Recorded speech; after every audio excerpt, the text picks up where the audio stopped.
Coco isa na sa pinakamayamang young male celebrity sa Pinas. Coco isa na sa pinakamayamang young male celebrity sa Pinas. Isa si Coco Martin sa maituturing nating pinakamatagumpay amongst all the stars in showbiz. Hindi rin naman easy climb to success ang dinanas ng batang ito. He has weathered all the greatest trials one can imagine bago niya natamo ang karangyaan at kariwasan ng buhay. Naalala ko pa nung startup days namin nina Kuya Boy Abunda and Chris Aquino sa GMA7. Baguhan pa lang si Coco that time at karay-karay ng former manager niyang si Coco Simo. Guwapo na si Coco noon, though may kaliitan lang talaga, pero meron siyang defense mechanism. Kaming naramdaman of him na parang suplado ang dating. Dala marahil ng insecurity, kasi nga, he was a nobody and worried siguro na baka hindi mag-click sa showbiz dahil hindi katangkaran. After that meet-up, nabalitaan na lang namin that Coco started working sa indie world. Nagpa-sexy pero in fairness, marunong talaga siyang umarte. Kahit haburan ang tema ng kanyang projects that time, pinatunayan niyang meron siyang ibubuga, not just that stick between his legs. Hahaha, there was a film I've watched of him na talagang labas ang pototoy niya, malaking maitim, pero I was told na fake yun. Hindi naman daw ganoon ang kay Coco sa totoong buhay. Nakakaloka, di ba? For cinematic purpose lang daw ang paglagay ng fake notes kay Coco. Anyway, years passed and Coco found a new home nung kinuha na siya ng ABS-CBN. Maraming kwento about his entry sa DOS, as in, super dami talaga. But then and again, hindi na pinansin ng mga nagmamahal kay Coco ang mga isyong iyon.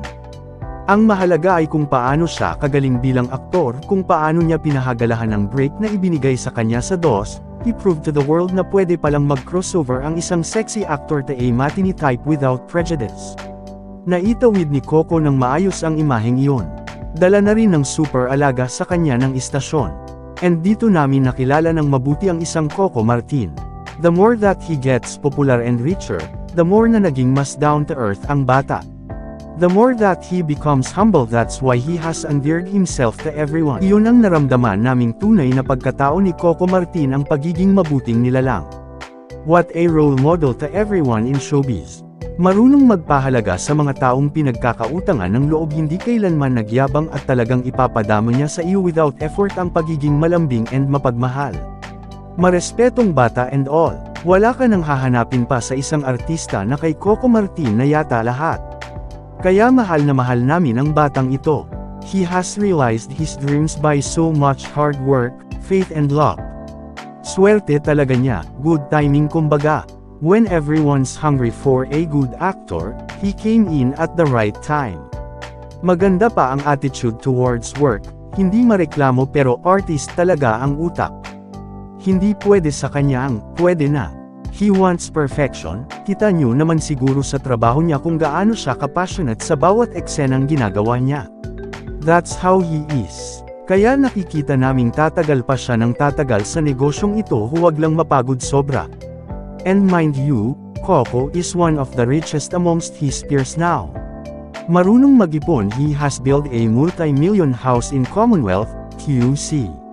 Nagpatayo raw ito ng malaking compound para sama-sama na sila ng mga mahal niya sa buhay, most especially his lola na super love niya. Alam niya ang priorities niya, trabaho muna, ipon ng ipon. Hindi rin siya mahilig maglakwatsa, hindi siya nagsusugal, walang bisyo.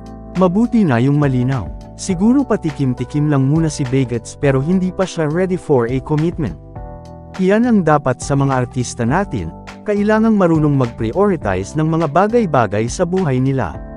Kaya in short, he is a true role model ng kapwa-artista niya. Nice one, Coco dear.